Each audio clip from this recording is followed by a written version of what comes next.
Hey guys, in today's video, we're doing a video on the World Cup 2026 fantasy football on what player I think from each nation you have to get.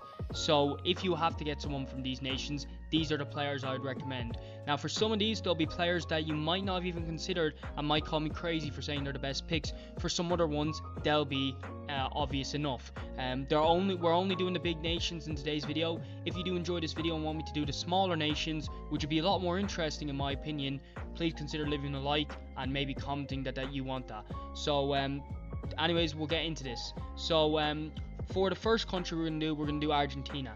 And for Argentina, it's very hard because Argentina is a very attacking nation. So one thing I would say is probably not to go for Argentina's defense.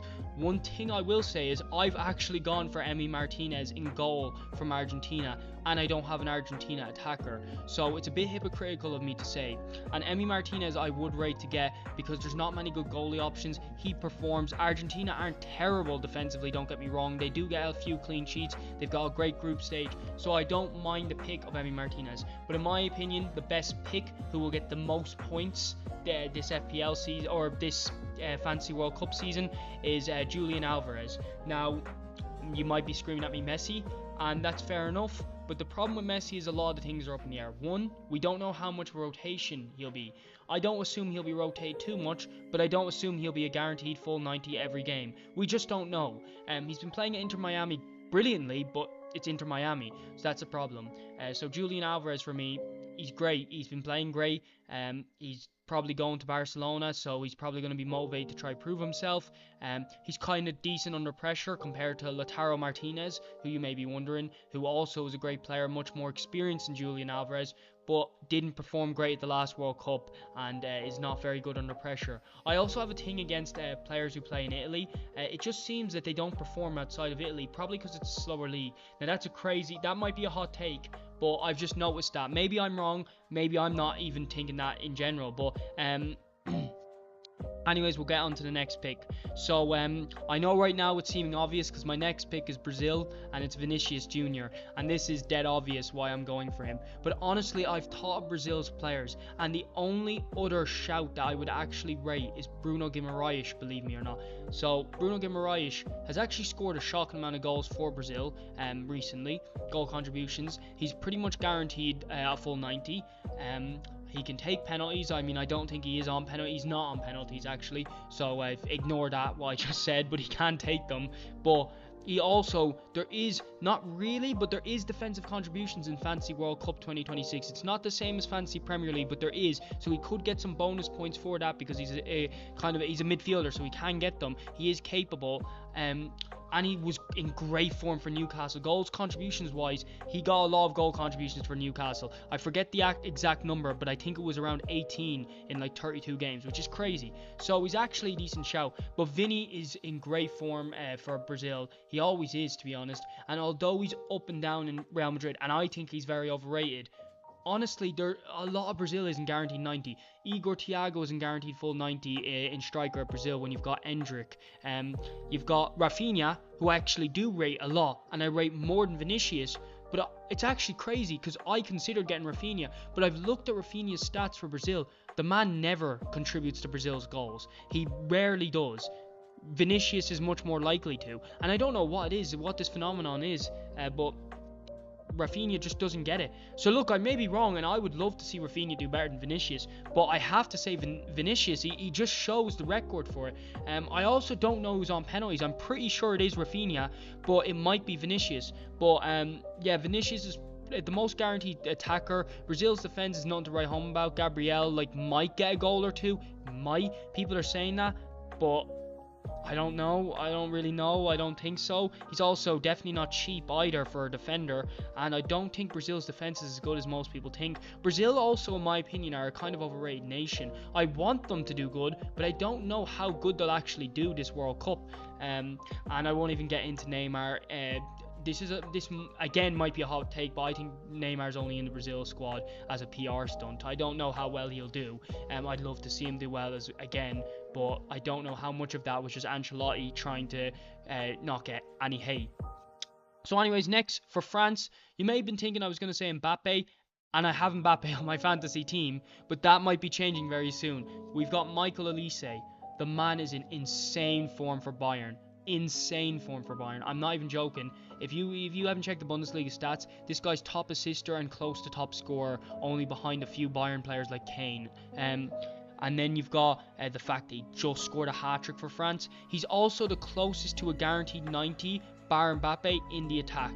So he's very good. Now, I don't argue the Mbappe point. Mbappe will probably do well. But the stats haven't been backing Mbappe up as much as they would have used to. And Elise they have. Now, look, I have Mbappe. I could see myself keeping him, but he's not cheap. So I just rate Elise just that little bit more. Now, I would not be shocked if Mbappe does better. But I'm going to say Elise. That's what my gut's telling me. Anyways, for England, and I know the allegations aren't going to stop about these not being ballsy calls. Like, none of these players are unknown. Maybe one, but none of these players are unknown. But most of them aren't considered the best player for their nation. But this one definitely is. England, it's Harry Kane.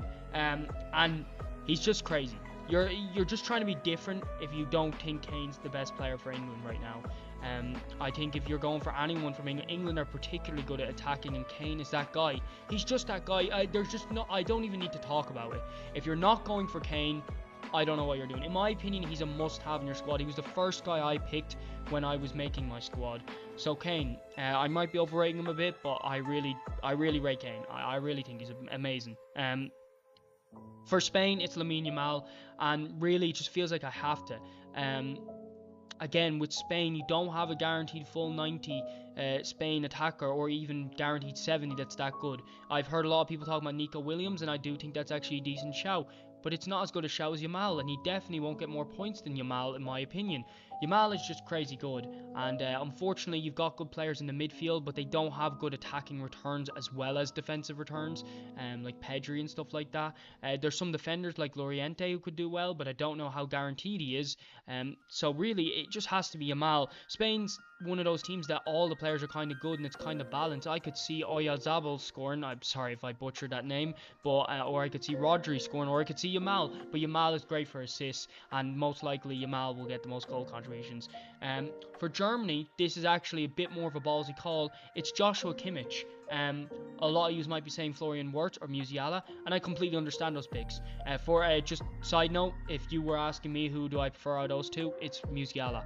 But Kimmich is in the defensive slot in Fantasy World Cup, and that is really powerful. It means if Germany, who are very good defensively, get a clean sheet, he'll get the clean sheet points, but he also has goal contributions, like not too many, but he has a few, much more than the average defender, because he plays centre defending mid, but they've listed him as a defender. Now, he could play right back, but he still has potential of getting a goal contribution. He also has very good potential of getting defensive contributions. So Joshua Kimmich, I actually think is the best pick. I think you need some defensive picks, and there's no point in me just saying attacking picks. And Musiala and Wirtz, it could be one of the two, but I don't know. Also, just side note again, if Undav starts striker for Germany, that's a really, really good look at. I couldn't say him because he's not even close to being a guaranteed star. He probably won't start. Havertz probably will. There's also another striker from Germany that I'm forgetting, but Undav is insane. He played insane for Germany in the recent friendly, scored a double and all. And in the Bundesliga, he is the second top scorer, 21 goals for Stuttgart, which aren't a very good team. Undav is crazy good, and trust me, if he starts full 90s for Germany in striker, I would have put him as this thing. Undav, keep an eye on him. He would be a shout. Keep looking at him, seeing if he might get the starts. For Portugal, it's Bruno Fernandes. There's no question about that. Some people might say Ronaldo. It's Bruno Fernandes. Ronaldo has never scored in a knockout game in the World Cup. I'm not trying to say that he won't, but I'm saying that Bruno Fernandes is in crazy form. Ronaldo plays for Al Nassr, and lads, Ronaldo's in his 40s.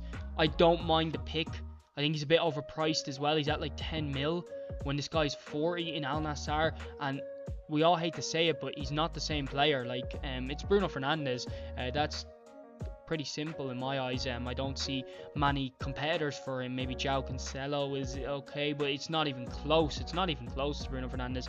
Ronaldo, in my opinion, will not get as much points as Bruno Fernandes. I think Bruno Fernandes is a much safer pick, and I don't know, Ronaldo gets hyped as well. So even if Ronaldo does do really well and scores in knockout games and all, you're not going to be the only person that has him. I know it's the same with Bruno Fernandes, but Bruno Fernandes has a lot better potential at not. I also have noticed a pattern where when Ronaldo gets subbed off, the sub striker usually plays well. Like Guedes just scored. Gonzalo Ramos in the last World Cup scored a hat-trick when Ronaldo didn't start.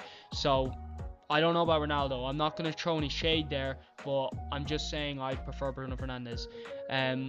Okay, for Netherlands, another decently crazy call when you hear me say it, but Denzel Dumfries.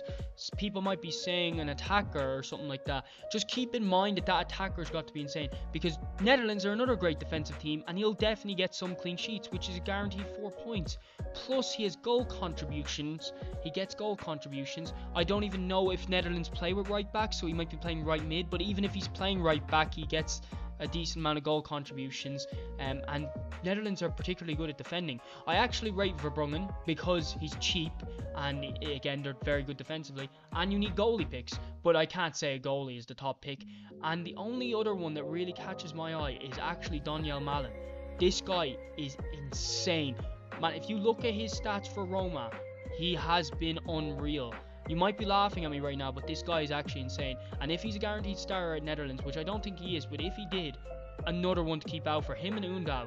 Crazy shouts. And I probably might make a video on these guys. Like, I don't know what I'd title it, but yeah, I know people might say Gakpo and all, but he was terrible for Liverpool this season, and I just don't prefer to a defender, to be honest. Now, Malen is one that I would keep an eye out for. But that's all I'm going to say on Netherlands. I think Gakpo is probably the safest one that most YouTubers would say. I think Dumfries is a bit more interesting, and I think Malen's really ballsy, but I really like it, and I really rate you if you go for him. Okay, and for the last big nation, I know a lot of you might be considering this not a big nation, but Belgium, I've gone for De Kuiper. I've talked about him in every video now. He is superly low selected. I know some YouTubers are actually making videos on him, but I am not joking. When this guy is listed as defender, he's super cheap, still at under 5% selected, and he gets tons of goal contributions, and he can get clean sheets because he's a defender. This guy's insane. Now, I don't mind the pick of De Bruyne. I don't mind the pick of Lukaku, but I just don't know. They haven't been in crazy form. Their league performances haven't showed that. And I think De Kuiper is a bit more ballsy, but I actually rate it. And also, the only other pick from Belgium, Doku. I actually do rate that. But I've looked, when Belgium score like 6 goals, Doku will probably get 2 goal contributions, which is great, but they don't usually score 6 goals. Doku is great. I don't mind that pick at all. But a lot of you guys, if you were to make this list and you might complain at me, might say, oh, this is how I do it, and I'd ask you, and you probably list all attackers or midfielders, probably no defenders in there. But sometimes you need defenders, and sometimes these defenders are actually interesting. Look, maybe you don't rate the De Kuiper pick, maybe he's oversaturated by YouTubers, but I think he'll do well. I'm confident he's stuck in my fantasy World Cup squad. I'm not getting rid of him. I don't have Doku, although I don't mind Doku. Lukaku and De Bruyne, I don't want. They're kind of up in the air about how well they'll do. So they're just people I don't want in my squad. So yeah, De Kuiper is who I've gone for. I'm actually pretty confident in that pick, and it's my ballsiest pick in this video. So yeah, that's pretty much it for today's video. If you've watched the whole way through, thank you so much. But also, please consider subscribing to the channel. I'm making daily football content on the World Cup right now. It might lower to once every 2 days, but probably not, to be honest. I'm trying to grow this channel. I know I have 400 and whatever subscribers, but that's mainly from my old Minecraft content. So I'm trying to build a football fan base, because that's what this channel is about now. I have a few videos up on my channel already. And yeah, I'm trying to set up a football channel. I'm a small channel at the moment, and I'm trying to grow subscribers. And it's not super easy to make these videos, but just to show help for the work, I would appreciate a sub. So yeah, that's pretty much it for today's video. I'll see you guys in the next one. Bye.